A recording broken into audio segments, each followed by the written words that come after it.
So guys, आज के इस वीडियो के अंदर हम बात करने वाले हैं विलियम कूपर की एक पोएम के बारे में, जिसका नाम है on receipt of my mother picture. तो चलिए बिना टाइम वेस्ट किए शुरू करते हैं वीडियो को। तो पोएम की शुरुआत होती है हमारे पोइट विलियम कूपर से। तो जो विलियम कूपर हैं वो अभी 58 ईयर्स ओल्ड हैं, यानी कि जब वो ये पोएम लिख रहे हैं उस टाइम पे वो 58 ईयर्स ओल्ड थे। और इनकी जो मम्मा है उसकी डेथ जो है इनके बचपन में ही हो गई है, यानी कि जब ये 8 साल के थे तभी इनकी मम्मा की डेथ हो गई थी। और अभी इनकी मम्मा को मरे हुए 52 ईयर्स हो चुके हैं, यानी कि 52 साल हो गए हैं इनकी मदर की डेथ हुए हैं। अब इनके पास में इनकी मदर की कोई फ़ोटो नहीं है, कोई भी पोर्ट्रेट नहीं है। तो होता क्या है, इनकी एक कज़न सिस्टर है मिस एन बोदम, जो कि इन्हें इनकी मदर की जो फ़ोटो है, जो पोर्ट्रेट है वो गिफ्ट करती है। जब ये अपनी मदर की पिक्चर को देखते हैं तो ये जो है कंपेयर करने लगते हैं। जब ये 8 साल के थे उस टाइम पे जैसे इनकी मम्मा दिखती थी, जैसा उनका फेस था, उस फेस को जो है इस पोर्ट्रेट के साथ में वो कंपेयर करते हैं। ये बोलते हैं कि ये जो लिप्स हैं ये तो मेरी मम्मा की तरह ही हैं। मेरी मम्मा के लिप्स भी कितने थिन थे, कितने पतले थे, वैसे ही ये जो लिप्स हैं ये भी वैसे ही हैं। ये जो लिप्स हैं ऐसे लग रहे हैं मानो कि ये अभी बोल पड़ेंगे, अभी मेरे साथ बातें करेंगे। और शायद ये मेरे साथ बात कर भी रहे हैं, लेकिन मुझे इनकी आवाज़ नहीं आ रही, क्योंकि जैसी भी हो, चाहे ये पोर्ट्रेट बिल्कुल मेरी मम्मा की तरह ही दिखती हो, लेकिन एट द एंड ये है तो एक पोर्ट्रेट ही, और पोर्ट्रेट कभी बोलती नहीं है। तो जो ये मेरी मम्मा है, ये दिखने में ऐसे लग रही है जैसे कि ये अभी मेरे साथ बात करेंगी। ये लिप्स की जो मुस्कुराहट है, ये मुझे फ़ील करा रही है मेरे बचपन की। जब मेरी मम्मा हँसती थी तो मैं कितना खुश होता था, मुझे कितनी शांति मिलती थी, मुझे खुशी होती थी मेरी मम्मा के हँसने पे। और आज जब मैं इस पोर्ट्रेट को देख रहा हूँ, इसके अंदर ये जो मेरी मम्मा हैं, ये जो मेरी मम्मा की पोर्ट्रेट है, यहाँ पर ये जो लिप्स हैं ये मुस्कुरा रहे हैं, और ये मुझे बहुत ज़्यादा शांति दे रहे हैं, मुझे पीस दे रहे हैं। और ये जो लिप्स हैं, चाहे इनसे आवाज़ ना आ रही हो, चाहे कोई आवाज़ मेरे कानों में ना जा रही हो, लेकिन मैं फ़ील कर पा रहा हूँ कि ये लिप्स मुझसे कहना चाहते हैं कि मेरे बच्चे, तुम बिल्कुल भी दुखी मत हो। तुम बिल्कुल भी दुखी मत हो, मुझे देख कर के तुम्हें दुःख नहीं होना चाहिए। तुम्हें अपने जितने भी दर्द हैं, जितने भी दुःख हैं, उन सभी को दूर करना है। और इन लिप्स को देख कर के मैं फ़ील कर पा रहा हूँ कि चाहे ये कितने भी मुझसे दूर हो चुके हों, चाहे जो मेरी मदर है वो मुझसे कितना ही दूर हो चुकी हो, लेकिन मैं उसके प्यार को फ़ील कर पा रहा हूँ। मुझे फ़ील हो रहा है, मुझे लग रहा है कि हाँ, वो मुझसे अभी भी प्यार करती है, वो अभी भी मेरे साथ है, ये मुझे फ़ील हो रहा है। और ये जो आँखें हैं, ये तो बिल्कुल मेरी मम्मा की तरह ही हैं। ये मुझे वैसे ही नोटिस कर रही हैं जैसे कि मेरी मम्मा मुझे बचपन में करती थी। मेरी मम्मा जितना प्यार मुझे बचपन में करती थी, ऐसे लग रहा है मानो कि ये जो आँखें हैं ये मुझे फिर से देख रही हैं। ये मुझे फिर से उतने ही प्यार से देख रही हैं जितने कि मेरे बचपन में देखा करती थी। अभी मेरी मम्मा को मरे हुए बहुत टाइम हो गया है, बहुत समय हो गया है, और मुझे ऐसा लग रहा है मानो कि मेरी कोई खोई हुई चीज़ मुझे वापस से मिल गई हो। उससे भी कई गुना ज़्यादा मुझे यहाँ पर खुशी हो रही है इस पोर्ट्रेट को देखने के बाद में। मुझे लग रहा है मानो कि मैं अपनी मम्मा के पास में वापस से जा चुका हूँ। मैं अपने पास्ट में वापस से जा चुका हूँ, मुझे ऐसा फ़ील हो रहा है। और आपने कई बार सुना होगा कि बोला जाता है कि टाइम हर एक चीज़ को ख़त्म कर देता है, हर एक चीज़ को बर्बाद कर देता है। लेकिन यहाँ पर मेरे साथ ऐसा नहीं है। क्योंकि ये जो कला है, ये जो आर्ट है, इसने वापस से मेरी माँ को मुझसे मिलवा दिया है। 52 साल के बाद मैं वापस से अपनी माँ से मिल पाया हूँ, और मुझे ऐसा फ़ील हो रहा है जैसे कि मेरी माँ मेरे पास में ही है, मेरे साथ बातें कर रही है, मेरा ध्यान रख रही है, मुझे प्यार कर रही है। मुझे वापस से जो है इस कला ने ये महसूस करने पे मजबूर कर दिया है कि जो मेरी माँ है वो मेरे पास है, वो मुझसे दूर नहीं गई है। तो यहाँ पर ये जो टाइम है, ये भी हार गया। आर्ट के सामने, कला के सामने टाइम को भी अपने घुटने टेकने पड़े। वो भी जो है मेरी जो फीलिंग्स हैं उनको जो है ख़त्म नहीं कर पाया, बर्बाद नहीं कर पाया। फिर आगे पोइट बोलते हैं कि मैं तुमसे बहुत प्यार करता था। अपनी माँ को बोल रहे हैं कि मैं तुमसे बहुत प्यार करता था, और मैं तुमसे अभी भी बहुत प्यार करता हूँ। लेकिन जब तुम यहाँ पर एकदम से आ गई, ये जो है चीज़ मेरे लिए अनएक्सपेक्टेड थी। यानी कि जैसे कि कोई गेस्ट एकदम से आ जाता है, बिन बताए हमारे घर पे आ जाता है, तो हम उसके आने पे खुश होते हैं, उसका वेलकम करते हैं, उसकी खातिरदारी करते हैं। वैसे ही जब आज तुम एक तरह से अनएक्सपेक्टेडली आ गई हो, मुझे पता नहीं था, मुझे इंतज़ार नहीं था तुम्हारे आने का, लेकिन फिर भी तुम आ गई हो, तो तुम्हारे जो खोने का दर्द है, जो दुःख मुझे हुआ था अपने बचपन में तुम्हें खोने का, वो आज वापस से ताज़ा हो गया। जब बचपन में मुझे पता चला था कि तुम अब कभी वापस नहीं आओगी, तो जितना मैं उस टाइम पे दुखी हुआ था, वो दुःख आज फिर से ताज़ा हो गया तुम्हें देखने के बाद में। लेकिन यहाँ पर एक और चीज़ हुई है, जो कि बहुत अच्छी है, कि तुम्हारी पिक्चर को देखने के बाद में मैं वो सारी यादें रिकॉल कर पा रहा हूँ जो कि तुम्हारे साथ मैंने बिताई थी। वो सारे लम्हे जो है मेरे ताज़ा हो गए, जो कि मैंने तुम्हारे साथ बिताए थे, जो कि बहुत अच्छे थे। और ये जो लम्हे हैं, ये मुझे बहुत ज़्यादा रिलीफ़ दे रहे हैं। मानो कि मैं इलेसन में पहुँच गया हूँ। अब इलाइसन क्या है यहाँ पे? देखो, जैसे कि हमारे यहाँ पे हिंदुइज़्म में क्या होता है, स्वर्ग होता है, जहाँ पर सिर्फ़ अच्छे लोग जाते हैं। स्वर्ग होता है और एक नर्क होता है। नर्क में क्या होता है, जो बुरे लोग होते हैं, जो बुरे काम करते हैं, वो नर्क में जाते हैं, और जो अच्छे काम करते हैं, वो स्वर्ग में जाते हैं।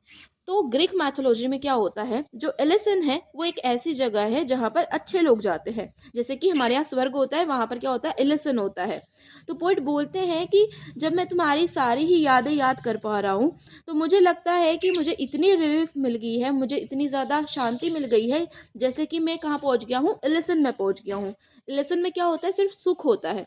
और यहाँ पर पोइट बोलते हैं कि मैं तुम्हारी जो यादें हैं, उनको याद करके इतना सुखी हो गया हूँ, मानो कि मैं जो है एलिसन में पहुँच गया हूँ। अब आगे की लाइन में पोइट बोलता है कि माँ, जब मुझे पता चला था ना कि तुम मर गई हो, तुम कभी वापस नहीं आओगी, तो मैं बहुत रोया था, मैं बहुत ज़्यादा रोया था। तो क्या तुम्हें पता है उन सब चीज़ों के बारे में कि मैं रोया था? क्या तुमने मुझे रोते हुए देखा था? क्या तुम्हारी आत्मा जो है मेरे ऊपर मंडराई थी? क्या मुझे रोता हुआ देख कर के तुम वापस से मेरे पास आई थी? तो जो पोइट है वो अपनी माँ से क्वेश्चन कर रहे हैं। फिर वो खुद ही इस क्वेश्चन का आंसर करते हैं और बोलते हैं कि हाँ, शायद तुम आई होगी, शायद तुमने जो है आंसू मेरे लिए बहाए होंगे, जब तुमने मुझे रोता हुआ देखा होगा तो तुम भी रोई होगी। और जो है तुमने मुझे किस भी किया होगा, जो कि मुझे पता नहीं है कि तुमने किया है, शायद तुमने किया होगा। अब यहाँ पे ये जो पोइट है, इन्होंने पहले क्वेश्चन किया और फिर ही उस क्वेश्चन का आंसर कर दिया। तो ये क्या है, ये एक हाइपोफोरा है। ये जो स्टेज होती है कि पहले क्वेश्चन करके खुद ही उसका आंसर करना, इसे बोला जाता है हाइपोफोरा। तो पोइट बोलते हैं कि हाँ, शायद तुम आई होगी, तुमने मुझे किस भी किया होगा, तुमने भी आंसू बहाए होंगे। और ये जो तुम्हारी स्माइल है ना, इस पोर्ट्रेट के अंदर जो तुम हंस रही हो ना, ये बता रही है कि तुम रोई थी।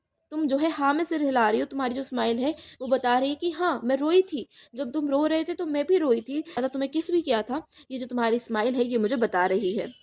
अब पोइट बोलते हैं कि माँ, तुम्हें पता है, जब तुम्हें लेकर के जा रहे थे, तुम्हें जो है अलविदा कह रहे थे सारे लोग, उस समय जो है चर्च की घंटियों की जो आवाज़ थी ना, वो मैंने सुनी थी। अब जो चर्च होते हैं, जो क्रिश्चियन लोग होते हैं, जब इनका कोई इंसान मरता है तो चर्च के अंदर घंटियाँ बजाई जाती हैं। तो यहाँ पे पोइट उन्हीं घंटियों की बात कर रहे हैं। वो बोल रहे हैं कि तुम्हारी मरने पर जो घंटियाँ बजी थी चर्च के अंदर, वो घंटियों की आवाज़ मेरे कानों में आई थी। मैंने सुना था उन घंटियों को। मैं अपनी विंडो से जो है तुम्हें ले जाते हुए देख रहा था। जब तुम्हें हमारे घर से ले जा रहे थे, तो मैं अपनी बेडरूम की विंडो से तुम्हें ले जाते हुए देख रहा था। और जब मुझे पता चला कि अब तुम बहुत दूर जा चुकी हो, तो मैं जो है ज़ोर-ज़ोर से सिसकियाँ ली मैंने। मैं बहुत ज़ोर से रोया और तुम्हें अलविदा कहा। रोते हुए तुम्हें अलविदा कहा। क्या वो अलविदा जो है आखिरी था? शायद हाँ, वो अलविदा आखिरी था। यहाँ पर फिर से उन्होंने हाइपोफोरा यूज़ किया है। वो बोलते हैं कि मैंने तुम्हें आखिरी अलविदा कहा, तो क्या वो अलविदा सच में आखिरी था? फिर वो बोलते हैं कि हाँ, वो अलविदा सच में आखिरी था, क्योंकि जहाँ पर अब तुम जाने वाली हो, तुम जो है इलिसन में जाने वाली हो, स्वर्ग में जाने वाली हो, उस जगह पे अलविदा नाम की कोई चीज़ ही नहीं होती। जो भी लोग वहाँ पे चले जाते हैं, वो वापस से कभी नहीं बिछड़ते। यहाँ पर क्या होता है, धरती पर जो लोग आते हैं, वो कभी ना कभी जो है मर कर के जाते हैं। लेकिन स्वर्ग के अंदर जो लोग चले जाते हैं, वो वापस से कहीं नहीं जाते, वो वहीं पर रहते हैं। और जब मैं मर जाऊंगा, जब मैं तुम्हारे पास आऊंगा, तो फिर हम साथ में रहेंगे।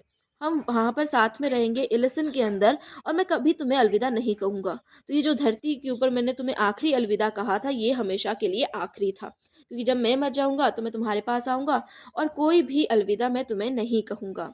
तो होप सो आपको यहाँ तक समझ में आया होगा। अब बात करते हैं नेक्स्ट लाइन की। तो आगे पोइट बोलते हैं कि मैं तुमसे ना वहाँ पे मिलूंगा जहाँ पे बहुत ज़्यादा शांति होगी, एक शांति वाले किनारे पे, एक शांति वाले शोर पे मैं तुमसे मिलूंगा। और वो जगह कौन सी है? वो है एलिसन। क्योंकि एलिसन एक ऐसी जगह है, स्वर्ग एक ऐसी जगह है जहाँ पर शांति होती है, जहाँ पे सुख होता है। तो मैं जब मर जाऊंगा तो मैं तुमसे वहीं पर मिलूंगा, और वहाँ पर हम कभी भी एक दूसरे को अलविदा नहीं कहेंगे, वहाँ पर हम कभी भी एक दूसरे को छोड़ के नहीं जाएंगे, क्योंकि वहाँ पर तो सारे लोग साथ में रहते हैं। फिर वो बोलते हैं कि माँ, तुम्हें पता है, जब तुम मर गई थी ना, तो जो हमारी हाउसकीपर्स होती थी, जो हमारी हाउस होल्ड्स होती थी, यानी कि जो नौकरानियाँ होती थी, मैं उनसे पूछा करता था कि मेरी माँ कब आएगी, तुम कब आओगी। तो वो जो है मेरी बातों को सुन करके, मुझे देख करके बहुत ज़्यादा दुखी होती थी। उनको लगता था कि बेचारा बच्चा कितना याद कर रहा है तुम्हें। फिर वो बोलती थी कि तुम्हारी माँ जो है ना, वो कल आएगी। तो मैं बहुत खुश हो जाता था। मैं सोचता था कि मम्मा तो कल आ रही हैं, तो मैं बहुत खुश होता था कि तुम कल आ जाओगी। लेकिन जैसे ही कल आता था तो तुम नहीं आती थी, तो मैं बहुत ज़्यादा डिसअपॉइंट होता था, मैं बहुत ज़्यादा उदास होता था। फिर मैं वापस से पूछता था कि मम्मा कब आएँगी? तो वो बोलती थी कि कल आएँगी।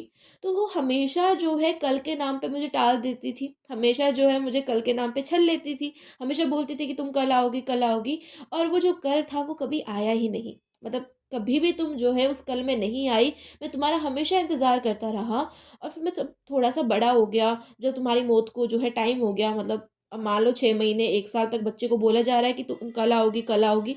फिर कहीं न कहीं वो भी समझ जाता है कि वो उसे भी पता लग जाता है कि नहीं, अब मेरी जो माँ है, वो कभी नहीं आएगी। तो पोएट यही बोलते हैं कि जब मैं थोड़ा-सा मैच्योर हो गया, तो मैंने समझ लिया, मैंने सीख लिया कि तुम कभी नहीं आओगी, वो जो कल है वो कभी नहीं आएगा। और फिर मैं जो है तुम्हारे लिए इतना रोता नहीं था, जितना कि मैं पहले रोता था उतना मैं तुम्हारे लिए नहीं रोता था। लेकिन इसका मतलब ये नहीं है कि मैं तुम्हें भूल गया था, मैं तुम्हें कभी नहीं भूला और कभी भी नहीं भूल पाऊँगा। जब तक मैं ज़िंदा रहूँगा तब तक मैं तुम्हें भूल ही नहीं पाऊँगा, क्योंकि तुम मेरे दिल के बहुत ज़्यादा करीब हो। अब जो पोएट है वो बोलते हैं कि अच्छा माँ, तुम्हें पता है जहाँ पर हम रहते थे, जहाँ पर हमारा घर था, वहाँ पर अब हमें कोई नहीं जानता। कमरे के अंदर मैं सोया करता था, जिस कमरे के फ्लोर पे मैं खेला करता था अपने टॉयज़ के साथ में, वहाँ पर अब किसी और के बच्चे खेलते हैं। अब इसका सीधा-सीधा मतलब है कि जो पोएट का घर है, जहाँ पर ये अपनी मदर के साथ में, अपनी फैमिली के साथ में रहता था, वहाँ पर अब कोई और रहता है, ये कहीं और ज जा कर के शिफ्ट हो गए हैं। तो पोएट बोलता है कि उस जगह पे अब मुझे कोई नहीं जानता, हमें कोई नहीं जानता उस जगह पे, कोई नहीं पहचानता। उस फ्लोर के ऊपर किसी और के बच्चे खेलते हैं। जो हमारा गार्डनर था, जो हमारा माली था रॉबिन, वो मुझे स्कूल छोड़ने जाता था। जब मैं छोटा था तो वो मुझे स्कूल छोड़ने जाता था। वो मुझे जो है सिटी रोड से लेकर के जाता था स्कूल में। और मेरे पास एक टॉय हुआ करता था, तुम्हें याद हो तो, उस टॉय के साथ मैं खेला करता था। ठंडी के मौसम में जो है एक रेड कलर के कपड़े में जो है मैं लिपटा हुआ रहता था, सिमटा हुआ रहता था। मैं एक वेलवेट की हैट पहनता था। वो सब चीज़ें जब मैं उस घर के अंदर करता था, आज वहाँ पर ये सारी ही चीज़ें कोई और कर रहा है। किसी और का बच्चा वहाँ पर खेल रहा है, किसी और का बच्चा जो है उन टॉयज़ के साथ में खेल रहा है, जहाँ पर मैं कभी खेला करता था अपने टॉयज़ के साथ में। तो पोएट एक तरह से बता रहे हैं कि वो जो हमारा घर है ना, वो अब हिस्ट्री बन चुका है। यानी कि वो घर हमारा पहले था, लेकिन अब नहीं है। अब उस घर के ऊपर किसी और का अधिकार है, वो घर अब किसी और की प्रॉपर्टी है। अब हमारे लिए वो जो घर है एक तरह से अतीत बन गया है, हमारी हिस्ट्री बन गया है। पोएट बोलते हैं कि वैसे भी ये तो संसार का नियम है। ये तो जो है बोला जाता है कि जो कोई चीज़ हमारे पास है वो हमेशा के लिए हमारे पास नहीं रहती। जैसे कि तुम मेरे पास नहीं हो, तुम मेरे पास पहले थी, अब तुम मेरे पास नहीं हो, और जो चीज़ें थी मेरे पास पहले वो अब मेरे पास नहीं है। तो ये तो संसार का नियम है कि ये जो सब चीज़ें हैं, ये जो मटेरियलिस्टिक वर्ल्ड है, ये एक बहुत ज़्यादा शॉर्ट लिव्ड होता है। यानी कि ये बहुत कम समय तक हमारे पास रहता है और हमें भी नहीं पता कि कब हमसे दूर चला जाएगा। लेकिन जो हमारे पास हमेशा-हमेशा के लिए रहती हैं, वो होती हैं हमारी यादें। यानी कि ये जो कुछ भी हम अभी हमारी लाइफ के अंदर दिख रहा है हमें, चाहे वो कोई ऑब्जेक्ट हो, चाहे कोई वो इंसान हो, वो बहुत कम समय तक हमारे पास रहता है। लेकिन जो हमारे पास लंबे समय तक रहती हैं, वो होती हैं हमारी यादें। और जो तुम्हारी यादें हैं ना, वो मेरी ज़हन में, मेरे दिल में अभी तक हैं और ये हमेशा रहेंगी जब तक कि मैं मर नहीं जाता। शायद मरने के बाद में भी तुम्हें भुला नहीं पाऊँ, लेकिन मेरे मरने तक मुझे विश्वास है कि तुम्हारी यादें जो हैं मेरे पास रहेंगी। मेरी लाइफ में ना बहुत बार उतार-चढ़ाव आए हैं, बहुत बार जो है चीज़ें मेरी लाइफ में चेंज हुई हैं, लेकिन हमेशा जो तुम्हारी यादें हैं ना, वो उनसे लड़ लेती थी। वो जो उतार-चढ़ाव मेरी लाइफ में आते थे ना, वो हमेशा उन उतार-चढ़ावों से तुम्हारी यादें लड़ती थी और हमेशा मेरे साथ रहती थी। कभी भी वो मुझसे दूर नहीं हुई, चाहे कुछ भी हुआ मेरी लाइफ के अंदर, पर मैं तुम्हें कभी भूल नहीं पाया। मेरी लाइफ में कई ऐसी चीज़ें थी जिन्हें मैं भूल गया हूँ, जो कि मुझे अब याद नहीं है, लेकिन जो तुम्हारी यादें हैं, वो मुझे अभी भी याद हैं। मुझे जो है तुम्हारा जो प्यार है, वो अभी भी याद है। अब वो बोलते हैं कि पता है माँ, जब तुम रात को मेरे कमरे में आती थी मुझे चेक करने के लिए कि मैं अच्छे से सोया हूँ, क्या मैं अच्छे से सो रहा हूँ या नहीं सोया हूँ, तो वो जो चीज़ें हैं ना, वो मुझे बहुत ज़्यादा जो है अच्छा फ़ील कराती थी। मुझे लगता था कि मैं सेफ़ हूँ, क्योंकि तुम बार-बार मेरे कमरे में आती थी रात को मुझे देखने के लिए, तो मुझे जो है सेफ़ फ़ील होता था। मुझे ऐसा नहीं लगता था कि मैं अकेला हूँ या फिर मेरे पास कोई नहीं है। जब भी तुम आती थी तो मुझे बहुत ज़्यादा सेफ़ फ़ील होता था। और जब भी मैं बाहर जाता था, तुम्हें पता है, तुम्हें याद है कि जब मैं बाहर जाता था तो तुम मुझे जो है बहुत सारी चीज़ें देती थी खाने को। कभी बिस्किट देती थी, कभी मुझे जो है चिप्स देती थी, बहुत सारी चीज़ें मुझे देती थी। और जब भी मैं बाहर जाता था तो तुम मेरे चिक्स के ऊपर क्रीम लगाती थी, है ना? मुझे बहुत प्यार से अपने हाथों से जो है मेरे ऊपर क्रीम लगाती थी, मेरे चिक्स के ऊपर, मेरे गालों के ऊपर क्रीम लगाती थी। तो मुझे बहुत अच्छे से तैयार करके जो है बाहर भेजा करती थी। तो वो जो चीज़ें हैं मुझे अभी भी याद है, उन चीज़ों को मैं अभी भी नहीं भूला। फिर वो बोलते हैं कि माँ मुझे पता है तुम्हारी लाइफ में कितनी ही मुसीबतें आई, कितनी ही जो चीज़ें हैं तुम्हारी लाइफ में हुई, क्योंकि हमारी जो लाइफ होती है वो एक रिवर की तरह होती है। रिवर के अंदर कई जो है पत्थर आते हैं, कई झरने आते हैं, जिसकी वजह से जो पानी होता है वो थोड़े समय के लिए रुक जाता है। लेकिन इसका मतलब ये नहीं है कि वो बहना बंद कर देता है। वैसे ही जो हमारी लाइफ है इसके अंदर कितनी ही चीज़ें होती हैं, कितने ही दुख होते हैं, कितनी चीज़ें जो है हमसे दूर होती हैं। लेकिन इसका मतलब ये नहीं कि हम अपनी लाइफ को जीना बंद कर दें, किसी के लिए जो है हम अपनी लाइफ को छोड़ दें, ऐसा नहीं होता। हमारी जो लाइफ होती है वो रिवर की तरह होती है, वो हमेशा बहती है। वैसे ही तुम्हारी लाइफ में कितनी ही मुसीबतें आती थी, लेकिन कभी भी जो है तुम दुखी नहीं हुई।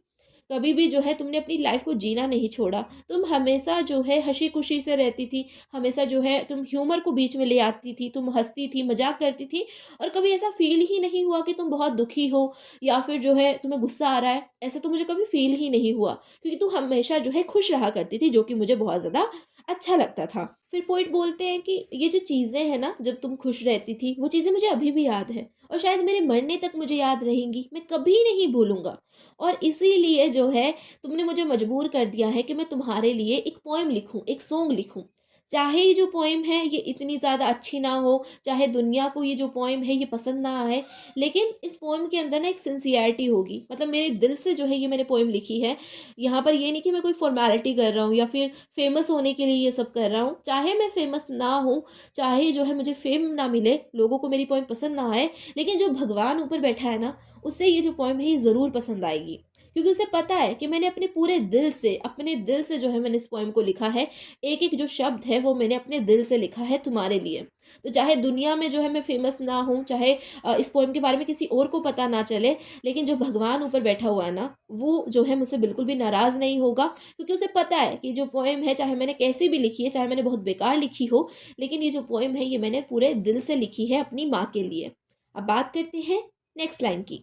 फिर आगे की लाइन में पोएट बोलते हैं कि काश वो टाइम वापस से आ जाता, काश हम अपने पास्ट में वापस से चले जाते, जहाँ पर तुम्हारी ड्रेस के ऊपर लगे हुए फ्लावर्स को देख करके मैं भी टिशू के फ्लावर्स बनाया करता था, मैं भी टिशू पेपर से फ्लावर्स बनाया करता था, अलग अलग कलर के, जैसे पिंक कलर का, जैसे वॉयलेट कलर का, जैस्मिन कलर का। तो मैं भी इन सब कलर्स की फ्लावर्स बनाया करता था तुम्हारी ड्रेस के ऊपर जो फ्लावर्स लगे होते थे उनको देख करके। और जब मैं ये सब हरकतें करता था तो तुम मुझसे ज़्यादा खुश होती थी, तुम स्माइल करती थी और फिर हल्के से मेरे सिर को सहलाती थी। तो काश वो टाइम वापस से आ जाता, तुम वापस से मेरे पास आ जाती। लेकिन अगर किसी के पास इतनी पावर हो कि वो वापस से तुम्हें मेरे पास ला सके, तो क्या मैं तुम्हें वापस से बुलाना चाहूँगा? तो नहीं, मैं नहीं चाहता कि तुम वापस से मेरे पास आओ, क्योंकि अगर तुम वापस से मेरे पास आई तो तुम्हें फिर से इन रिश्तों के बंधनों में बंध जाना पड़ेगा। तुम्हें वापस से जो है मुसीबतों का सामना करना पड़ेगा, तुम वापस से दुखी होगी, जो कि मैं नहीं चाहता। क्योंकि अभी इस टाइम पर जब जहाँ पर तुम हो, तुम स्वर्ग के अंदर हो, वहाँ पर इन सब चीज़ों के लिए कोई जगह नहीं होती, वहाँ पर रिश्तों के लिए, बंधनों के लिए कोई जगह नहीं होती। वहाँ पर एक इंसान जो है बहुत ज़्यादा खुश रहता है, उसके ऊपर कोई मुसीबत नहीं आती। तो मैं वापस से अपने पास तुम्हें नहीं बुलाना चाहूँगा। मैं नहीं चाहता कि तुम परेशान हो यहाँ पर आकर के वापस से। तो मैं ये सब नहीं चाहता। और अगर मैं ये सब चाहता हूँ, अगर मैं तुम्हें यहाँ पर बुलाने की जो है कोशिश करता हूँ, तो मैं बहुत ज़्यादा गलत हूँ। मैं तुम्हें परेशान कर रहा हूँ अगर मैं ये सब करता हूँ तो।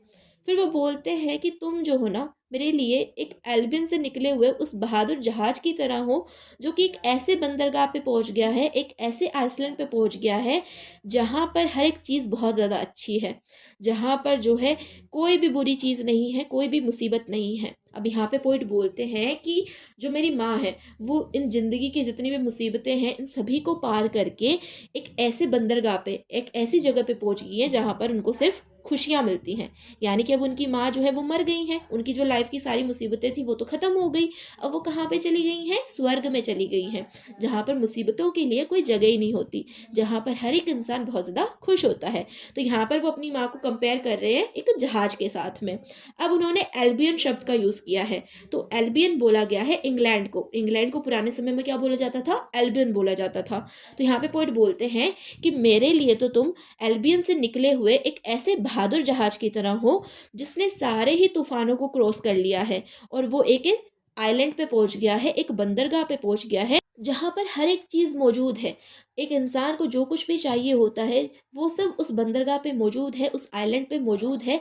तुम ऐसे जहाज की तरह हो जो वहाँ पर पहुँच गया है, और इस जगह पर पहुँचने के लिए तुम्हें बहुत ज़्यादा तूफ़ानों का सामना करना पड़ा। तुम्हें अपनी लाइफ़ में बहुत ज़्यादा मुसीबतें झेलनी पड़ी स्वर्ग तक पहुँचने के लिए।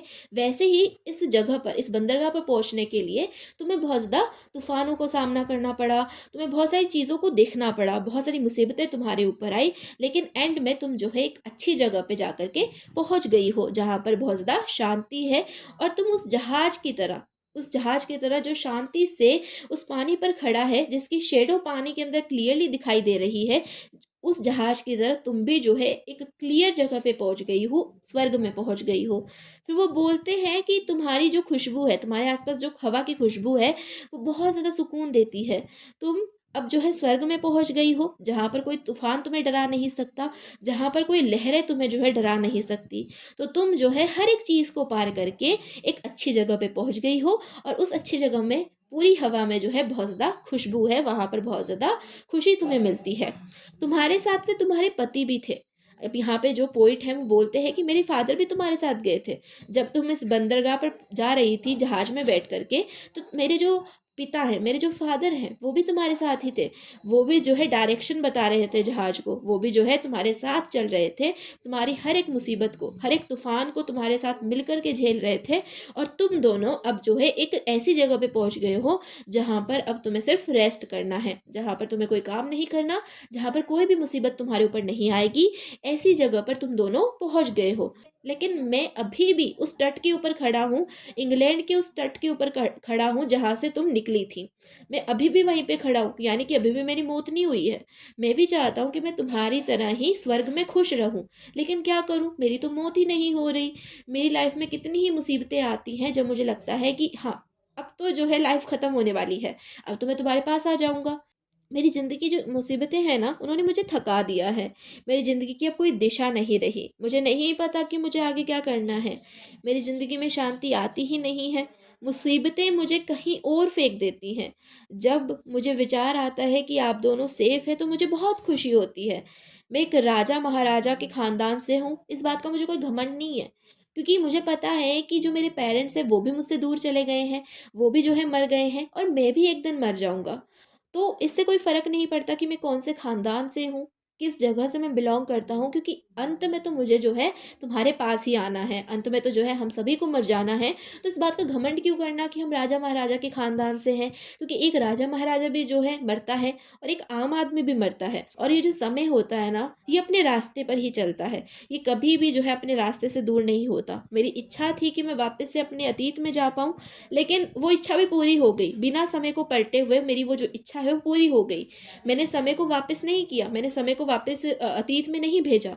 फिर भी जो है मेरी इच्छा पूरी हो गई, कैसे? उस कला से। तुम्हारी फ़ोटो को देखकर ही मेरी इच्छा पूरी हो गई। मैं चाहता था कि मैं तुम्हारे साथ मिलूँ, तो वो जो इच्छा थी वो मेरी तुम्हारी फ़ोटो को देखकर ही पूरी हो गई।